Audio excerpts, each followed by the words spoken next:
Hi, everyone. Immediately after we finished our recording, there actually was some new information. We're going to add this to the very top. So I'm just going to go ahead and share some of the latest from law enforcement. This is from the law enforcement press conference. This is at 9:26 a.m. Eastern time, just for dating purposes. I'm going to go ahead and play this about what they know about the individual. We were able to track the movements of the shooter.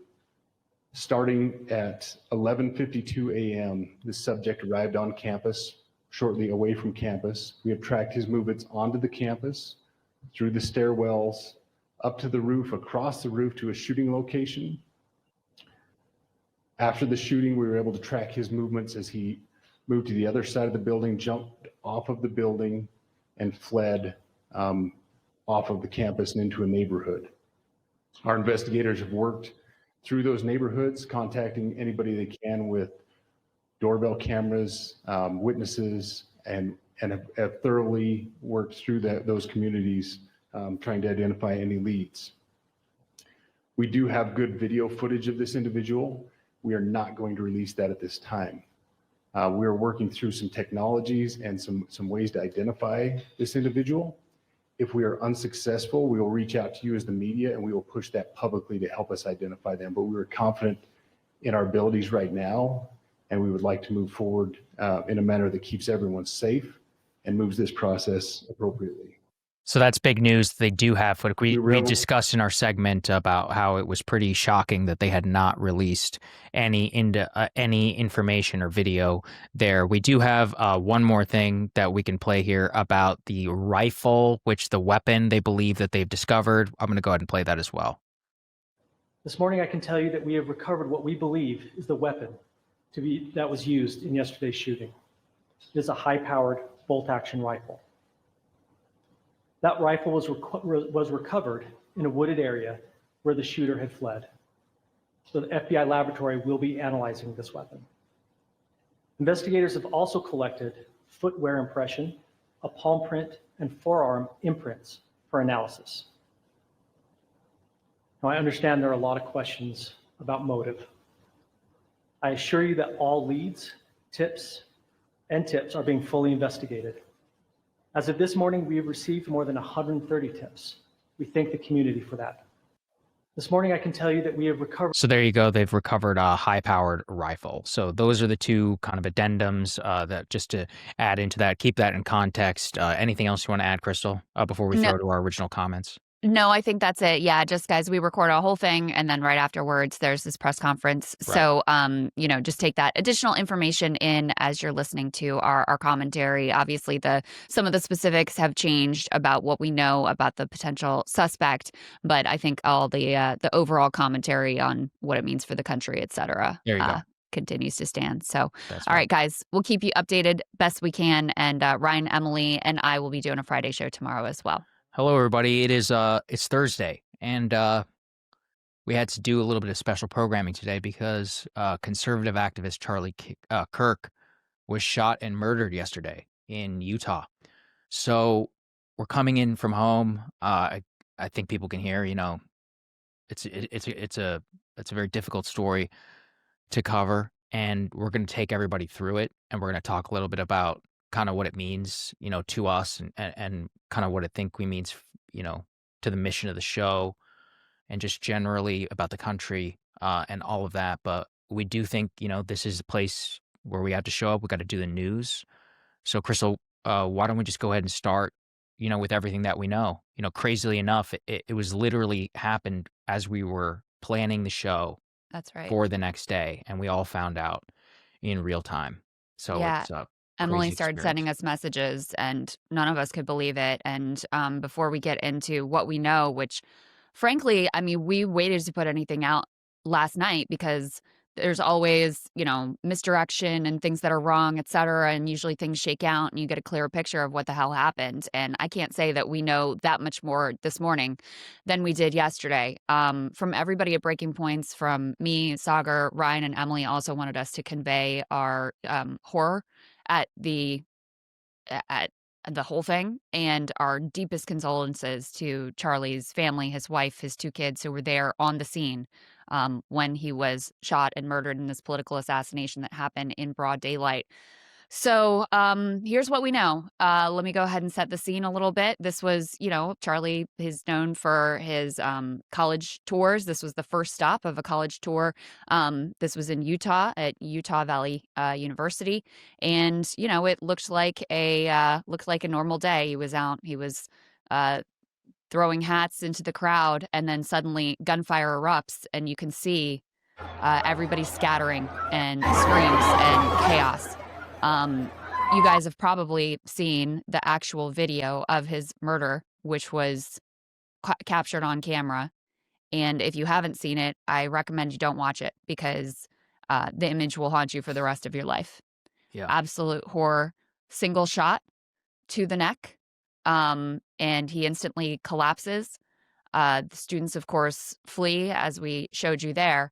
And what we have come to find out from video and, from what we've learned at the scene is that the shooter was apparently on a nearby roof. Let me go ahead and share this piece so you can see a little bit of, what this looked like. So can see this image here appears to be the shooter. And Saagar, as we're putting the pieces of this together, and Charlie was taken to the hospital and then, later died while he was there receiving medical care. And anyone who saw that wound, I think, was pretty convinced pretty quickly that he wasn't going to be able to make it. But the shooter was quite a distance away. Immediately, the police arrested an older man who was in the crowd. There were some eyewitnesses who said that he had claimed responsibility, this old man that was in the crowd, even though he was unarmed. There's video also of him being dragged off where he's saying, shoot me, acting very strange. Meanwhile, the actual gunman was on this roof. Estimates are some 200 yards away. I'm not an expert on guns, but, we've all sort of spoken to people in our lives that we know who say this, this would be a difficult shot. And it was a single shot and obviously, shot to kill. And so far has successfully evaded capture. Yeah, the circumstances beyond the sheer horror of the actual murder, the circumstances of this assassination are really honestly shocking. So I'm going to go ahead and put this map up here on the screen just so that people can see. So this was, if you're watching, exactly where Charlie was shot, kind of in a lawn, almost auditorium style place at the Utah Valley University campus. And a video showed a person on the roof before the shooting about 430 feet away. So if you're looking at this diagram, you can actually see the rooftop where some of the video actually captured, this individual or suspected individual. Part of the crazy thing is, we really don't still know a lot right now. You had that initial suspect, it's not even suspect, you had a person who was taken into custody who faced questioning and definitely was acting very strangely. That was followed by the FBI director, Kash Patel, who said that there was a subject in custody. That was a second subject actually in custody. I can go ahead and put that up there on the screen as well because it just shows the chaotic nature so far of a lot of the communication from law enforcement. They say that the subject in custody has been released after an interrogation by law enforcement. Our investigation continues and we will continue to release information in the interest of transparency. Yeah, But that is the last communication that we have yeah. gotten from the FBI director so far, and the manhunt remains underway. And incredibly irresponsible, frankly, to put out such a, his initial statement, people really felt like, oh, they got the guy, That's right. There was a press conference with, law enforcement and other electeds that they were contradicting each other at that point, whether they had a suspect in custody or not, whether there was an ongoing manhunt or not.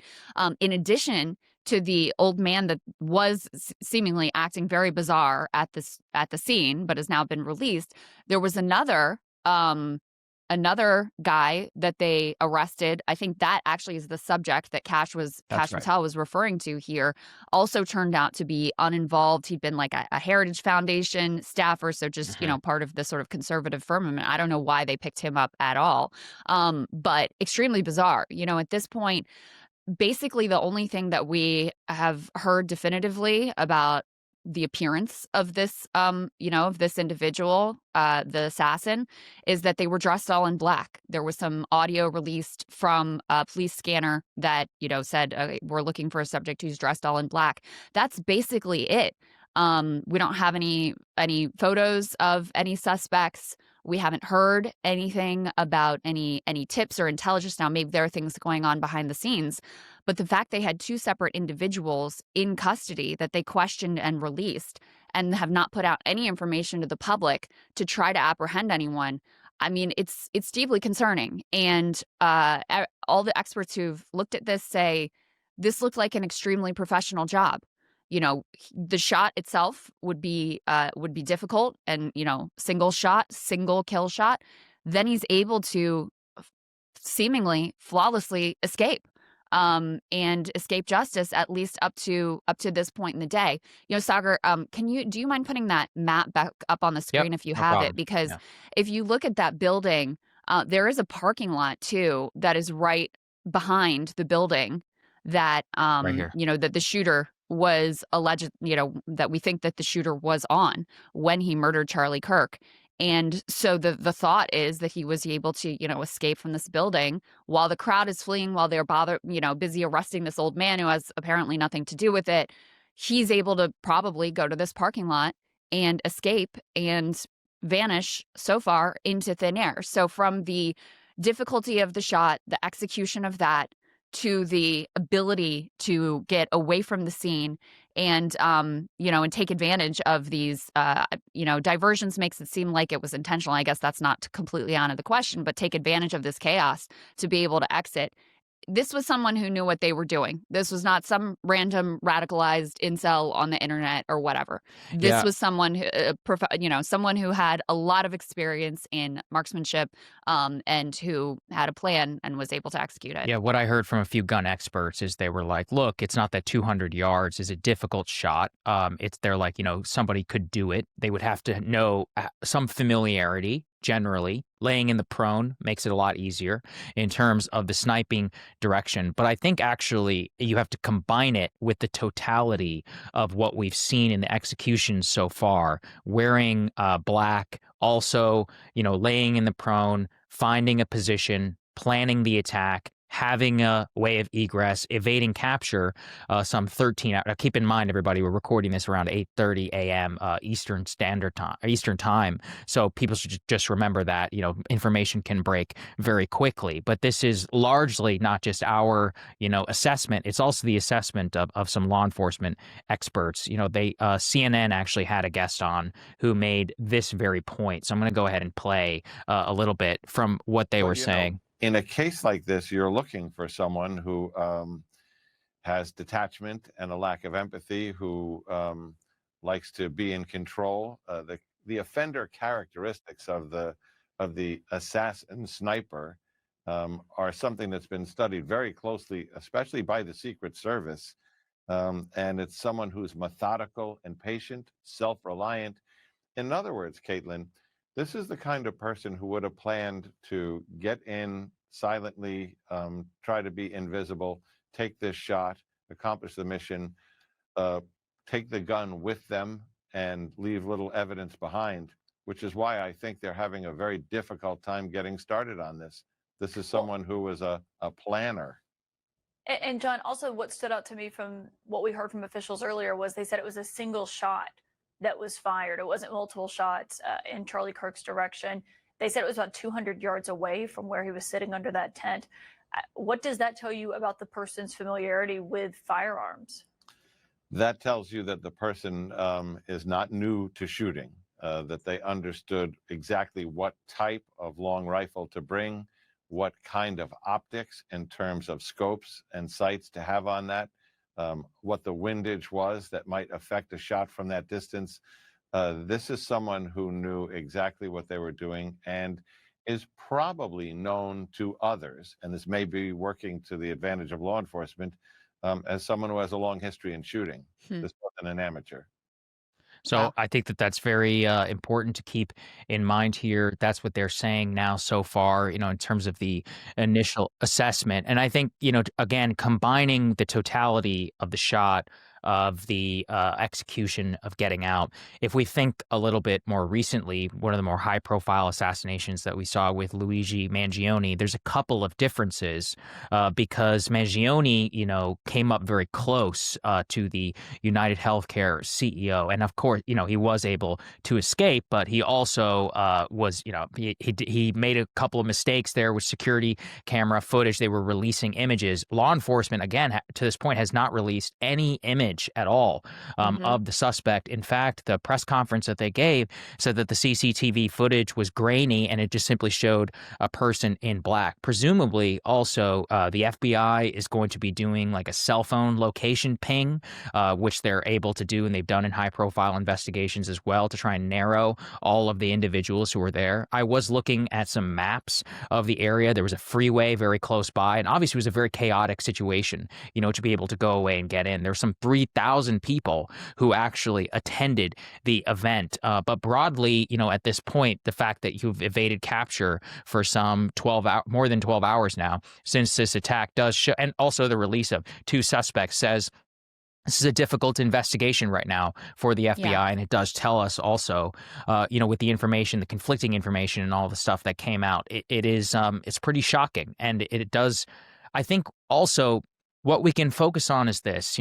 If we look at some of you were talking about the crazed lunatic attacks, very often those lead in suicide. They are martyrs who immediately are identified, confronted by law enforcement.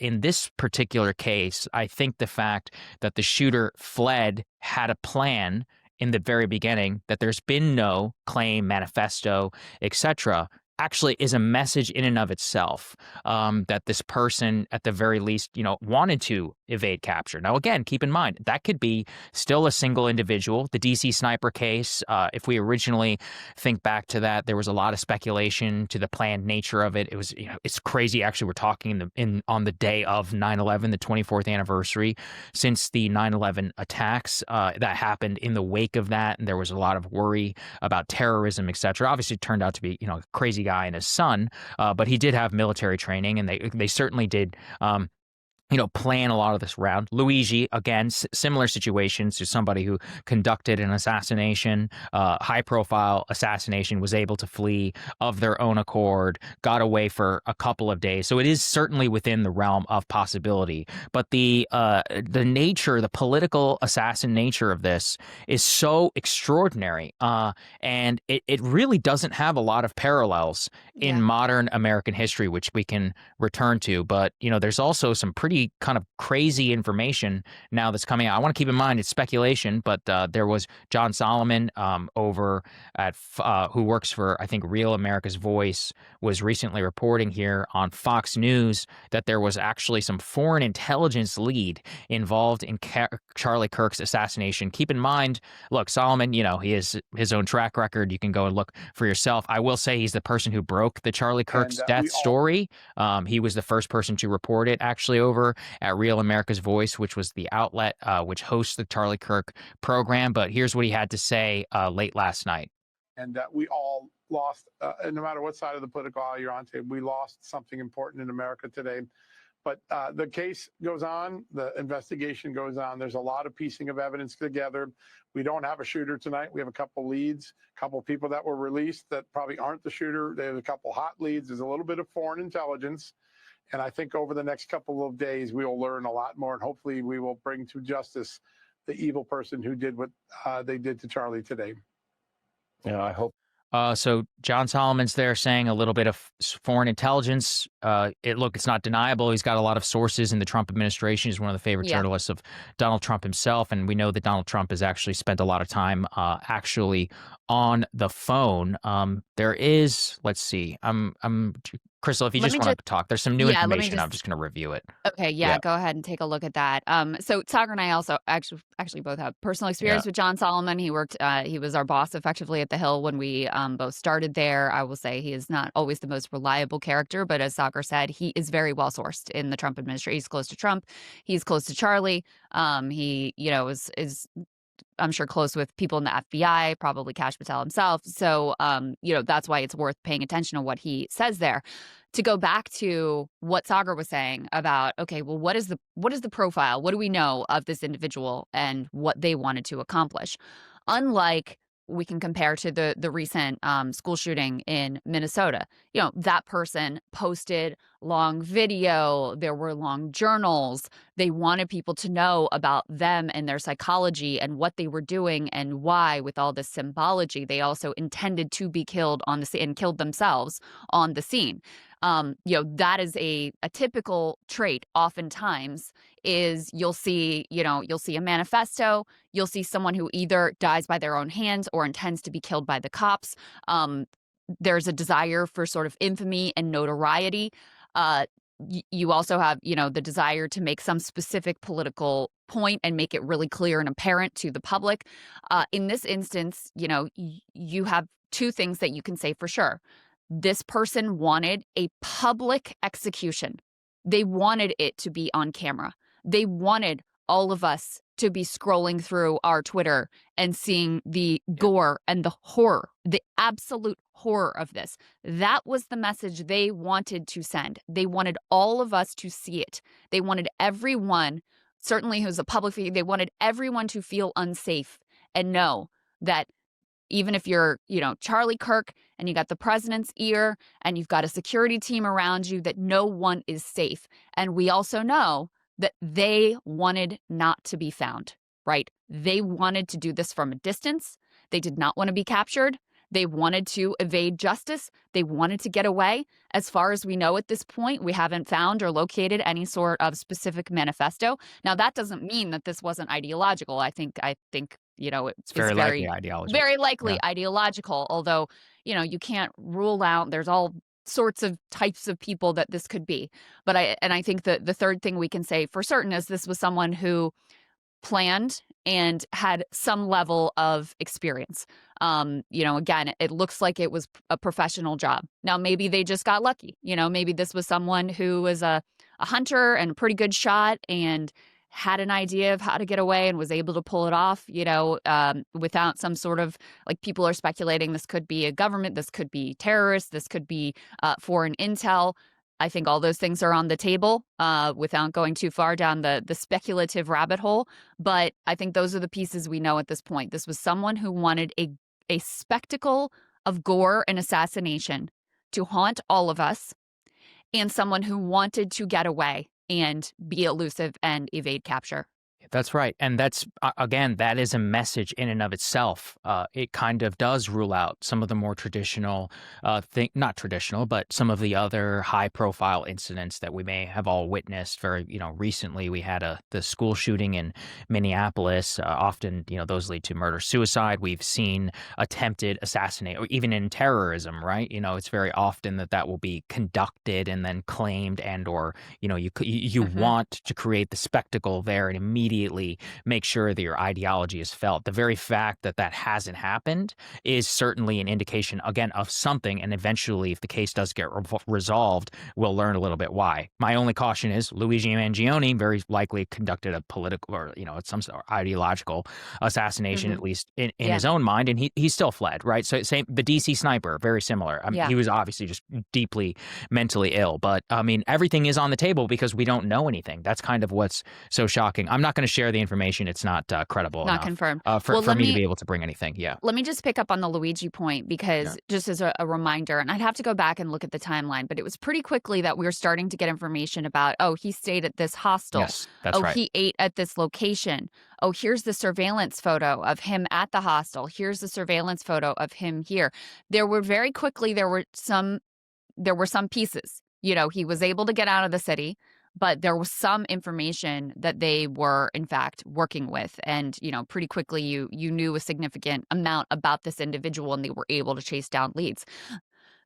Again, maybe they have something that's not public, but typically, in these early days, if they have an image, they usually put it out so that people can be on the lookout. I mean, you remember how the Luigi was apprehended, right? The because mask photo. somebody, right? Well, and somebody at a McDonald's in Pennsylvania saw him and said, hey, that looks like the photo that I saw circulating, and called the cops. At least that's the official story of how that all went down.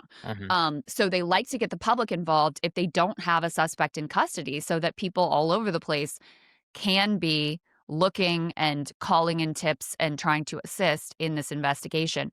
Right now, as far as we know, there is nothing to go on. Yeah, I So, just saw it took about 12 to 24 hours for some of that information. So we're still, in that time frame, obviously. But Yeah. I mean, I think again, it's extraordinary, and it does tell us at least something, that the person wanted to create this high profile spectacle. They wanted to get away.